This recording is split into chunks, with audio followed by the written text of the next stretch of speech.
set the theme of what's going to be happening through the rest of this phase. Yeah, and actually, look, just coming back to the day one discussions, this is where we see if there's any switch-ups. Anything that's changed in between the phases. With these roster changes, obviously, certain players slotting in, filling a different role on these teams. It's going to be interesting to see if we have any of these, staple names of the MPL switching anything up. I mean, we got a pretty decent playing path coming into play. Nothing really crazy. If you're a military-based team, you got to make a little bit of push. Unless maybe you're a Primorsk team, you might have to work for it just a little bit. I don't think we're going to see too many Kameshki teams inside of this lobby. Yeah, but it's interesting to see where the MPLC teams kind of, find their place on the map. They do kind of throw a curveball into the normal routine that we see in this MPL. Especially whenever we start looking at, as we progress into new maps that we're going to be looking over at Sanhok later today, trying to carve out that spot. Every once in a while, you have some of these new contenders teams that are just like, you know what? We're going to go ahead and sacrifice a game or two just to make sure that we can fight our way through this. But you can see two of our featured teams right here. That's going to be Riot Squad and Low-Key Esports. Yeah, and obviously early game we've got Riot Squad dropping into what looks like Watertown. Doesn't look like going to be contested. Low-Key stretching all the way over west town of South George, actually. So yeah, pretty interesting actually, because I think that's actually a switch up for Low-Key from stepping up from contenders. I'm not sure if there was an overlap there of a drop spot, but wow, okay, so we're starting off with a tempo circle, game one. New circles popped over, a little bit rough based off the rotation out. We were talking about how Primorsk was kind of like the harder place to get to based off the plane path. That's why you're not seeing very many teams back over there. But with the congestion of teams back over towards the east, it's going to make rotations in this first circle very interesting to watch. It will, yeah, and ultimately that crunch spot is still going to come around, unfortunately, the SSG area, and actually this we've got a similar story, which is a team contesting obviously SSG's rotation over in Watertown, but actually we also have Sonics as well coming up from contenders that are occupying school and apps. So that's another name we haven't talked about yet, but a big name coming into this phase 3. No caster favoritism for SSG? None at all? I'm not allowed to, am I? Not allowed? No. Oh, okay, when we're in game, no, but outside of game, you're perfectly allowed. But one of the things I'm going to be keeping an eye on is Envy and their position and seeing how they choose to handle this. If they're going to try to opt into staying maybe towards the edge, see if they can catch anybody in rotation. Because we've seen Envy play it both ways, where they go for a more centralized positioning, or sometimes they just try to set up and try to go for kills very early. It's going to be interesting to see with like 1 or 2 roster swaps here or there, or just different play styles through scrims, we might see some teams kind of innovating in different ways that we haven't seen them before. And actually, Envy is an interesting one to talk about because, we talk about Wildcard's rough MPL experience, but Pride was actually, for me, the standout player of Wildcard in phase 1 and phase 2.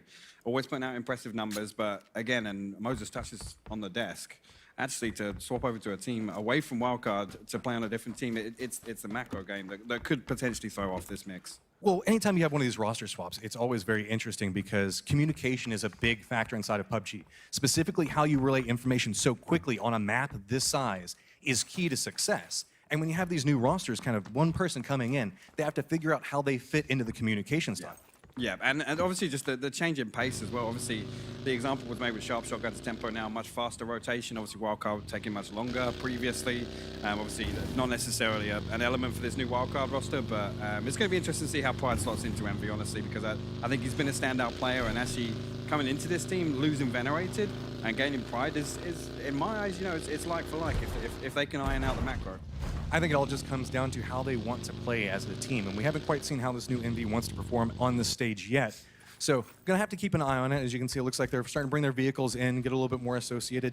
In no rush at this stage, 30 seconds before the circle starts to come through, so everybody's just kind of sitting around, relaxing a little bit. No, look at this. That's gonna be Tempo Storm's Maluk, gonna be first blood of the phase? Wow, and actually, we're pretty far over here. We're pretty close to Pachinki, so that was down actually the highway compound. Again, Genesis doing Genesis things, which this early game aggression. They're going to look to pick apart, this opportunity that Tempo took to take this compound, send Maluk out here solo. Obviously, we do have another member of Tempo, which is Zampar over to the west here.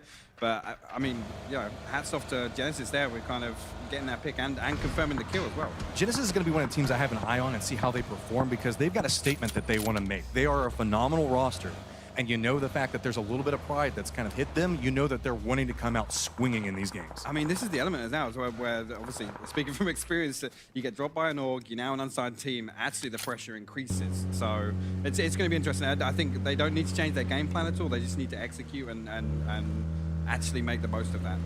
Talking a little bit about wild cards, so you can see they're going for a little bit of a reposition over here. Bumped into some neighbors, so had to decide to go away from the strategy that they were looking for rotation. So just trying to scout out, get a little bit more information. And Dimmick's off to the west of him, but you can see Space Station Gaming already holding down that very strong quad. You see that show up quite a bit. If you see a circle like this, it's a very fun place to play. Can usually net some kills based off of rotation points. Yeah, this area of the map on a circle like this, there's so much traffic coming through. Oh, you can pick up those early game kills pretty easily if you can get set up with 4 in a high traffic area. What's interesting to see is obviously Wildcard initially sending out Kickstart and Adam actually pretty early on, coming down maybe to scout, but it does look like they're going to be joined now by the 3rd member of Wildcard. We've actually got Moody over here, actually behind enemy lines, actually with Ghost occupying Sharkfin. Yeah, we saw the rest of Envy kind of regroup, but Moody was posted up. Now that they're in movement, looks like he might be trying to go for a couple of shots back onto the tail end of this, but McCoy might be able to make it out away from this. So yeah, just buying a little bit of breathing room. Remember, these guys drop next to each other very regularly. Yeah, and actually, it's in this situation, it's more important for Moody to live than to get this 1 kill point, to be honest. Obviously, with all of Ghost pulling up there, there's no value in going for that knock unless you've got a teammate close by that can get to you. Plus, he can relay information back over to the other 3 members of his squad, but to potentially get them a position to where they can act on it if they do so choose. Yeah, absolutely. It's easier now for Envy to move ahead of this. They've got the information about the South Road, and obviously they know that Ghosts are moving as before. They're going to be forward scouting. So I like the decision making from Moody there. Vegas should hear him rotating past. I'm not sure if Moody actually knows that Vegas stopped that compound, but Vegas now going to be relaying the information back to his teammates as well. Haven't had a chance to talk too much about Vegas finally becoming old enough to compete inside the NPL. The very last pro game that he competed in, he showed up in a big way on an international stage. Big question now is, how is he going to fit into Ghost roster at this point, and is he going to be a linchpin for the team, or are they going to continue to play in their similar style that they were playing in Las Vegas? I mean, I think it's obviously one of the more exciting moves we've had. Obviously, Vegas finally getting his way into the NPL, getting the calling up to the main roster. I think the way that Ghost played towards the end of last phase, Vegas slots right into that game plan. I mean, with Vegas being here, it feels like it's about damn time. Everybody has been patiently waiting for him to get old enough to play inside of this. He's been a star performer for so long, but now with the way that the circle's set up, you can see a lot of people playing towards high ground positions, trying to watch for rotations. Everybody's being very cautious. This is not surprising, given this is the first game. Everybody's just playing this as, I would say, a little bit of passivity is coming into play. I think it does speak volumes, though, that Genesis and Tempo are the first 2 teams that clashed. Those are the teams that we would have expected. They're the ones that, you know, this early game, you can kind of aggressive scouting, taking a compound solo, and looking for that early space to get for free is obviously something that both those teams are really good at. Now, here comes the problem, though. We've very regularly seen that whenever you kind of poke the bear that is Tempo Storm, and it kind of comes back on you every once in a while, because that team is not necessarily opposed to being like, you know, you killed us one member, so we're just going to crash you now. We'll die wiping you. Yeah, we've got a statement to make. You don't shoot at us again in the early game. And that's it. That's all about, you know, sending the message of, you know, early game, on these circles, this compound's ours. Don't come near it. Well, we've got a storyline that's potentially could set up with them being right next to each other. Looks like they went for the similar complexes. So a little bit of back and forth coming up from Zenith, looking over towards Envy. But, I mean, we got Genesis right next to Tempo Storm. They're in the center of the circle, so they can almost become their own killing zone. So anybody that has to rotate through there is going to have a very bad day. I mean, of all the 2 teams to have occupying 2 compounds next to each other on highway, you don't want to be rotating through that field right now. I mean, if you're any other team, you don't want to be driving through that field. If this moves to the field, I feel bad for every single team that has to cross through that location. Right now, everybody should be praying that it goes anywhere but there. Yeah, absolutely. And right now, obviously, it's we're 13 seconds out from phase 2, obviously showing. We're just going to, again, this is pretty typical game 1, day 1 that we're seeing right now. Everybody just kind of goes for a little bit safer of a drop. All right, let's see where the circle's going to go. Keep in mind, we're looking back down towards the center, so it is going back down towards those fields. Everybody that's up around Georgia Pole, they're going to have to make a little bit of a rotation around Everest, but we do have Riot Squad and Space Station Gaming in an interesting spot that could consider them as well. Yeah, actually, Space Station opting to go towards Ruins. Something that, again, typically they do. It gives good options up to Everest, but now with this southeastern shrink, it's going to be interesting now. Actually, Sonic's moving away from the yellows there at the bottom of the hill outside Ruins. Is probably good for SSG if they have information on that, but yeah, they're now in a position where they have to rotate through, you know, not the easiest terrain, but they also have to rotate past 2 teams now. Well, it looks like Sonic is making their push off to the side of this hill, so there's a lot of dead space inside of the circle. I mean, we've got Pachinki fields that are in play, we've got Gatka fields in play, we've got the Southern Gatka fields that are in play. So a lot of very dangerous rotation points, and I would say points that you just can't necessarily hold. So that's why you're seeing a lot of these teams having to start clustering around each other. Yeah, and there's two important spots kind of in this circle now. And obviously that's C9 Hill, which is now obviously occupied by Envy and Zenith, I think. But this compound that E United have taken, and also Sonic's taken a church. This denies so much space for rotations, other than committing into Pachinki and going around it through the trench side. These two compounds in particular, Church and the Pachinki Barn compound, it just makes it so difficult for anyone to get anywhere close to the center now. It's going to be interesting to see how these circles play out, as we have a lot of these teams getting in very strong defensive positions, capable of taking long-range shots, beautiful sight lines coming into play. But we got Lazarus coming up right back behind Vicious Gaming, and this is not the way that they want to be. That's so many people inside of one vehicle. There's 3 Vanquish in the same vehicle. It's not what you want to be seeing when Lazarus are pulling up behind. I was going to say, that's a recipe for disaster, but we also had Loki that were 3 up in that UAZ, but small, quick rotation coming out from them, so not quite so hazardous for it. Low-key, kind of looking around now. They do have Player One Esports that's just up on the hillside from them, but they did leave Chubba Bubba back behind, kind of be I'm going to say a safety position for them. And actually, if we jump on board now, it looks like SSG have come out of ruins, and they're actually coming to contest double ones. Yeah, nice shot. Actually picking Mystery off there. Good shot coming out from Valley. Very patient with that, but the return comes through. Now Valley goes down as well, so this has turned into a 3v3 looking back towards each other if they can get these reses off. Looks like Riot Squad is going to be able to get back up Mystery as they close the door back over to that. Is J-Sync, I believe he is pushing back up behind that rock, so it should be a res back and forth, but now it's a little bit of a recipe for a skirmish. Yeah, I think both these teams, they're going to trade off these reses here. Actually, we have Baja off on the flank to the north here. I'm not sure if he's got an angle. He does actually manage to get the pick onto Mystery as I say that. It's a nice angle from Baja there. I'm not sure if he's going to be able to get the flush, but SSG now just need to reset. Obviously, they got the knock. They know the information that a team is there now, and obviously maybe lost a helmet, but again, pull out of this now, know that this path isn't open, and move their way towards yellows is what I want to see them do. Yeah, it looks like that is exactly what they're doing. Lo and behold, you know so much about how Space Station Gaming is going to play this out. But really, no deaths on either side of it. Just a quick exchange to say, okay, I know you're here. We're going to make a rotate back over the other side. I mean, both teams identifying it's not worth us fighting here. And that's the important thing is, if you have an opportunity to wipe a team for free, absolutely take it. But right here, we're fighting over something that's not really worth in the circle. So it's good to see, obviously, SSG pull back off that. Obviously, just testing the water of each other. A little bit of late rotations coming into play. You can see Rumblers not quite inside the safe zone as of yet. It's Space Station Gaming making the push back over towards those yellows, so fitting home for them. And I think we still had 2 teams. We saw also Vanquish that was also out inside the blue, making their way back over towards that, and Wildcard way back down towards the south. So nothing too crazy yet, but here we go. We said that this could be with the problem point whenever we have Tempo Storm and Genesis right next to each other, and there's a ton of fields in play. Yeah, and actually, if you look at the line between the 2 compounds I mentioned, actually from Church to E United's flat top compound, and then to Genesis at Pachinki Red and Highway, and then Tempo Storm on the west side of Highway, it just draws a complete line through this circle. So anybody that has to now come into the circle that wants to get towards the center is going to have major issues. Rumblers are playing ridiculously safe, still leaving 2 back over here. Loki looks like making a little bit of a push back right next to Wildcard. Adam's not going to take any shots, but now Loki's going to see them cresting up that hillside.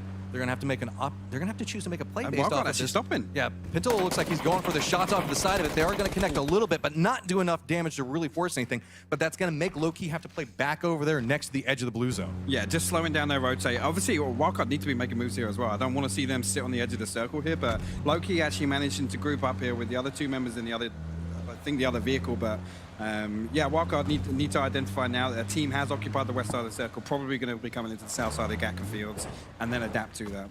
So right now it's been fairly quiet, but a very big cat and mouse game that's been going on in the early parts of these rounds, or this round right here. So now everybody's starting to get that point where they can't escape. You're moving into that phase where you know you're going to have to start your run and gun. You're going to have to start carving out sections of the circle for yourself.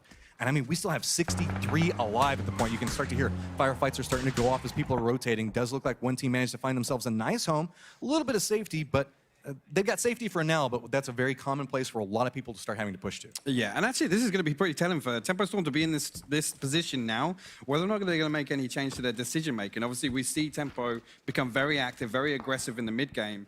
And actually, they're in a prime position right now to assert some dominance over this circle. So it's going to be interesting to see, obviously, losing Maluk early, but having Sharpshot step into this roster, whether or not they're going to still play as if they have 4 up. Well, it always feels like the biggest fragging games that we see coming out for Tempo Storm are the games whenever they're having to move a lot more. Yeah, whenever they're backs against the wall and they have to frag through teams. Yeah. Whenever they have to fight their way through everything, those are their big games. Whenever they actually get the circle, they're a lot more, I want to say, lackadaisical as it comes through. They're in no rush. Let it they come just to them. Let everything just move your way. Play the game, play what's happening. Uh-oh. Speaking of that, you can see Genesis taking a couple of shots back over here towards the Rumblers. One goes down onto it. Micropie's low on life, but gets a spray back on a Profi. Doesn't connect. Profi spins it back around on top of him and just destroys him. Cherry Poppins does look back over on this angle. Profi is down. Nerf's at the top of this, just trying to throw down a couple of grenades, but Los doing a slow crawl, just trying to get to some form of safety. Is Nerf going to go for the hero play out the window? Looks like he's thinking about it, contemplating it, looking through. Jumps down right on top of the door frame, sprays back down on top of him. Beautiful play coming up from Wow. Rumbler's getting absolutely destroyed down as Pachinki red here. Great play from Profi there. Shame to see Nerf obviously not come down for the trade there, but did clean up the team fight really nicely there. Great work from Genesis. And I got a little bit of gatekeeping going on as Player One Esports is looking back over towards Loki. These guys have not been able to find an easy path into the circle. New circle has popped and it's making its way back over towards Pachinki Hill. So Loki has to fight their way out of this and then continue to try to make their way up that path. Denaldo has a nice little angle back over to it, but he's drawn all the aggro from Player One Esports back over towards him. Yeah, Pax opting not to get the res onto Loeb, so that could be pretty telling in this team fight here. Dietrich's probably going to confirm Fignaldo here with the nade, which is obviously a knock to the blue, so actually picking up the free kill point there. Great work from Dietrich's, but it looks like Pax is just going to have to med this through and look for a way into the circle a bit later on. I mean, this is bad for low-key esports at the time. Pax, you can see that blue is just ticking so hard, and he can't make any form of movement. It's just really a matter of how long does Player One Esports wait, because the longer they sit here actually does jeopardize their position inside the new circle. Yeah, ultimately, that hard edge right now, circle has shifted away from, they do have a bit of ground to cover, and ultimately they don't have any information on the compounds towards the circle. So I want to see P1E just leave this kill point now, pull away. They've got what they needed to do from this team fight, and then just get back into the circle. They're very hungry for this, and they're spending a lot of time trying to pick it up. And Pax actually does see a path towards the circle, but I mean, Circle's moving already, yeah. Yeah, I mean, he's just going to have to put it the whole way through there. Space Station Gaming looking back over towards Riot Squad, who's trying to make their push back over towards this. BZ's taking a little bit of damage. And actually, yeah, we've got Later pushing all the way up to the two-man of SSG up on the hill. I'm not sure if they're aware of this, but Hetzor with a great nade onto VZ there. Gonna look for the confirm. Baha probably gonna flush this one out now. VZ does go down. Hetzor flushing out with his own nade. And actually, Valiate getting the knock onto Later as well. Riot Squad's in a lot of trouble right now. They're trying to figure out how they want to make a play based off of this. This 2-2 split coming up for Space Station, coming up with a huge reward for it, but now mystery. What's he going to do? I mean, he's got Hetro right next to him. Hetro starting off getting a grenade. Who would have thought that would ever thought? Yeah. I mean, we got the grenade god himself. Baja still on the hunt for it, but on the other side of this, you can see it is a ton of people just raining death and destruction back over here towards Wildcard and Vanish. Yeah, but Cadet in the form of Vegas taking down Kickstart here. Wonder if they can get that kill confirmed, but Ghost absolutely shutting down this rotation from Wildcard. Looks like Penta is the last one up. Tetra now just going to try and prone next to his blown up UAZ, try and get a kit off, but really not in a good spot here. He's got another 200 meters to get through. Yeah, he is now down, and you can see just beautiful setup position coming out from Zenith. They're just holding the angle onto it. Meanwhile, Reno is just playing right along the edge of the zone, just trying to Way on the other side of the circle, yeah. He's just out of there. He wants nothing to do with what's going on. Actually, yeah, I'm not sure if Reno was even close to where the rest of Vanquish had pulled up, but it actually looks like he's all the way back on the northwest side of the circle, so I don't know if he's just decided to get his UAS and send it, but he's about to send it and feed SSG an extra kill point here after they've already picked up 4. I mean, that vehicle's taken a ton of damage. You can hear the peppering shots starting to come through. He's out of gas as well. Yeah, he's just going to stop behind that tree there, and that probably is going to pay off for him for a little while, but you can see a flank coming around from Space Station Gaming. 2 points on one side, but another 2 just holding down the position, depending on how he moves. Reno, you are not long for this world, buddy. What you got in store for this? He's at least got to push back over here towards Space Station Gaming. He's not even aware of where these guys are right now. I want to see him prone this out and try and get an edge, but he's coming the wrong way about it, to be honest. I think SSG are going to pick this up. Here you go. Hetzor going to pick the kill up for free there. Coming up to 5 kill points now, I think. Just to come back, that setup from SSG was actually pretty good because the only threat to them was the yellow. So having the 2-2 split up on the hill and 2 down at the yellows actually worked out really well for them. Well, Pax has managed to survive, and he's creeping back over here next to Zenith Esports, who's playing right along the edge. Didn't see anything, so the moment that they start to reposition to see if they can get any shots on anything else, Pax is going to come right up back behind this and might be able to get himself a little bit of space on. Yeah, he's going to find himself a spot at the edge of the circle here, but again, probably the worst shift you want to see for Pax right now, all the way back over to the east, but yeah, I mean, in this situation, he wants to look for 1, maybe 2, 3 kill points as they try and rotate away from this compound, but Zenith, no idea that he's set up beyond him right now. Yeah, if we were going to jump into Pax comms right now, I'm pretty sure it would be all profanity every single time he sees one of these circles. But we do have Lazarus that's posted up next to this next circle, looking back down towards Zenith. Haven't had a really chance to talk about Lazarus. These guys are very known throughout the scene and made a little bit of a roster swap themselves, picking up big Luke 12. I mean, this is big. Luke has been an absolutely star performer. Yeah, and it's going to be a real, a real test, I say.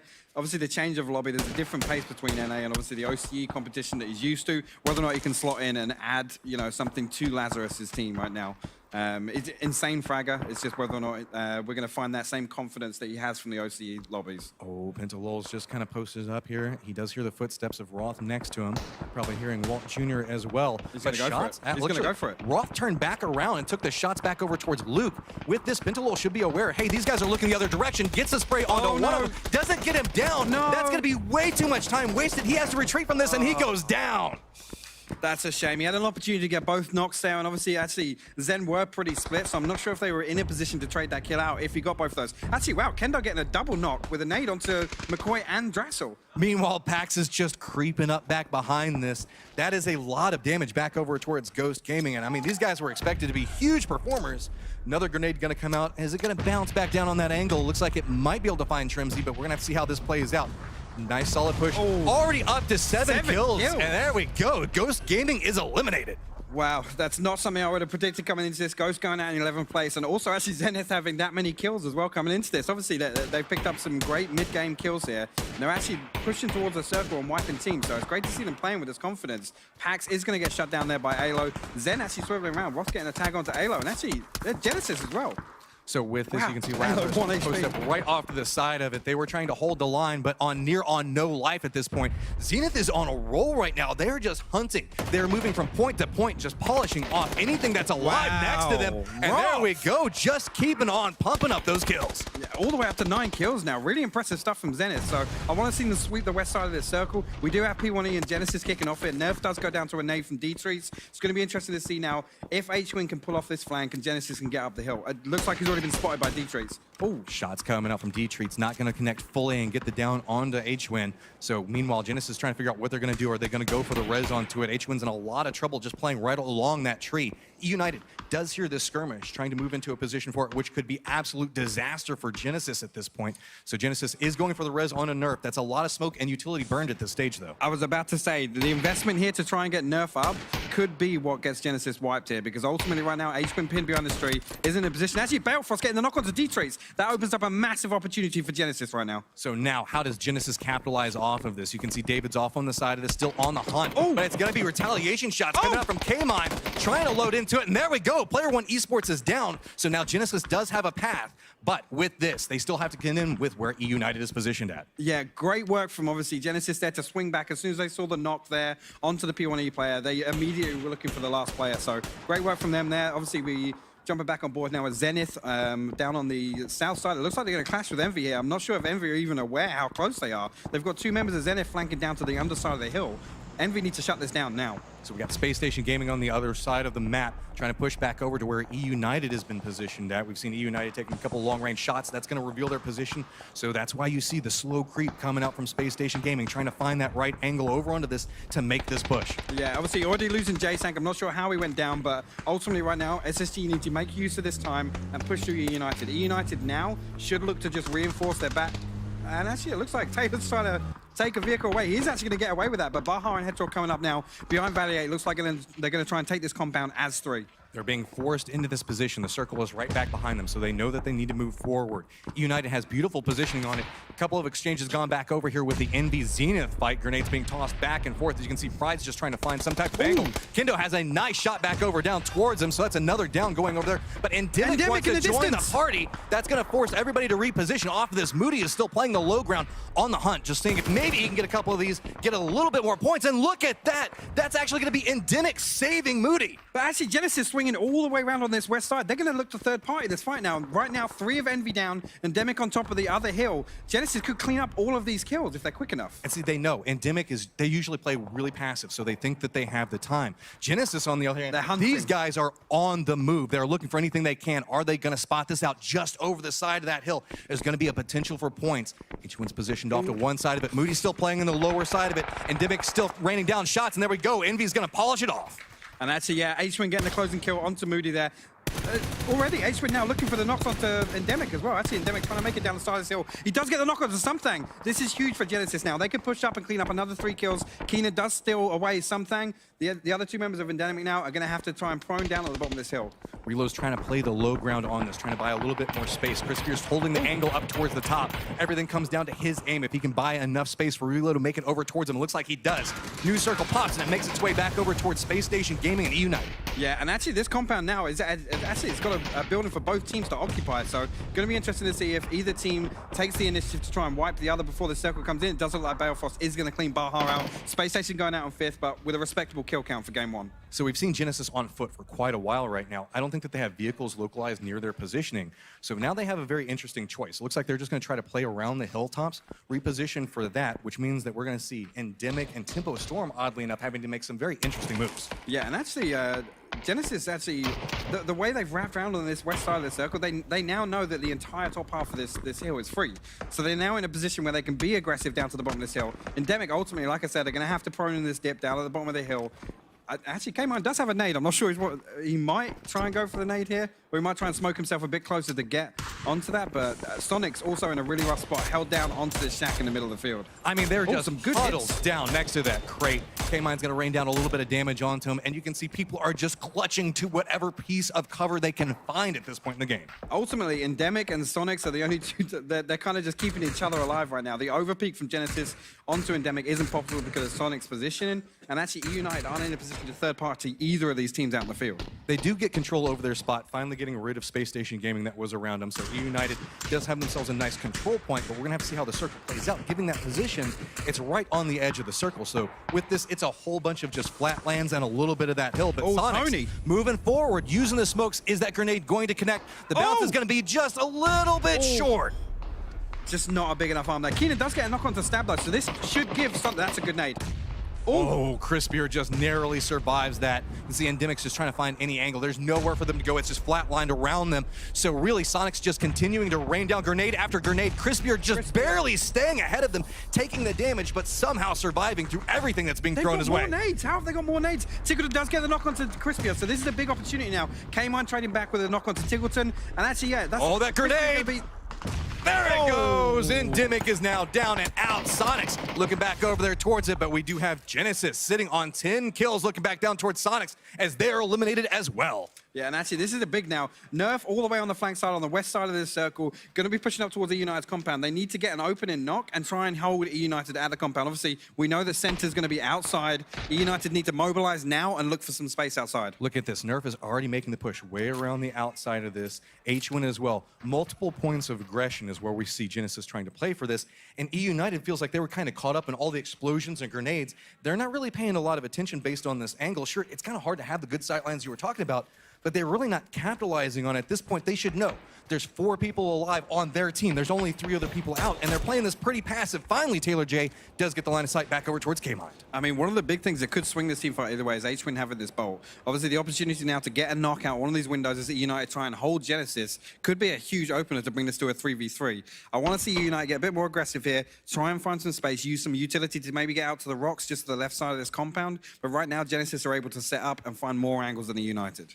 United has the numbers, but you can see the smoke wall coming out from Genesis right now. They're just trying to find different angles of approach, seeing if they can see anybody in any of these windows, trying to figure out, okay, where's the weak point? How can we get anything off of this right now? Even if they can get it down, they don't necessarily need to get killed. If they can just weaken, burn off armor, helmets, anything that they can, Genesis buys a little bit more space. Meanwhile, you can see the top of the mountain moving their way up to the top of the hill, looking back down. Taylor J spraying back down towards them. K-Mine's taking a lot of damage, so does H-Win, but somehow Genesis managed to survive. Yeah, and actually Taylor J using the initiative to get up to the roof here with Stab, opening up another sight line onto Genesis. Nerf does have space on the northwest side of this circle right now. He ultimately just needs to prone this out, wait for United to have to leave the compound, and then he needs to be the impact player here once United have to leave. Nerf is in such a great position to capitalize, slowly crawling forward. Naturally, we are in the last circle, so everybody's going to have to make their way towards that center point. Nerf has that position where he can just spot them out depending on how they move. Yeah, I want to see Nerf leave this as late as possible. K-Mind taking the bike, crashing into a tree, leaving H-Win on the back here. This could be a huge play from Genesis here. If K-Mind can stay alive and H-Win can stay at the edge of the blue for as long as possible until E United have to leave, Nerf is in a great position to capitalize. Looks like they're trying to get the pick onto H-Win. Nice knock from H-Win now onto Taylor J. And that's the roof player down. Nerf actually uses this opportunity to pounce and actually doesn't get the knock onto Sharu outside the compound. That was so important right there. He needed to get it. Instead, Nerf goes down, but he buys a little bit more time and space. H1 is looking back over towards us, aware of where Balefrost is moving. We actually see a Molotov coming out, buying a little bit more control. Keep in mind, Genesis did reposition off of this, so actually does have a little bit more control over the center of the circle. It's going to be on E United having to move through this. They have the numbers, though. E United can look back off this. They just need to get one more down, and this just explodes for them. They got the res off on Taylor J, so it's actually a 4v2 now. I didn't think they were going to go for the res. Obviously, Stab staying up on the rooftop there meant that they could get the res on Taylor J, so H-Win's knock actually completely denied here. H1 looking back around on this angle. You can see K-Mine's playing around this rock. Gets a little bit more control, but slowly and steadily, everybody from E United is moving closer and closer. Oh! Nice shots coming out from K-Mine and H1 combined. Gotta get the down onto one, but H1 takes a lot of damage in return. So looking back over towards this angle, what is Sharu gonna do? Is he gonna try to go for the res onto this?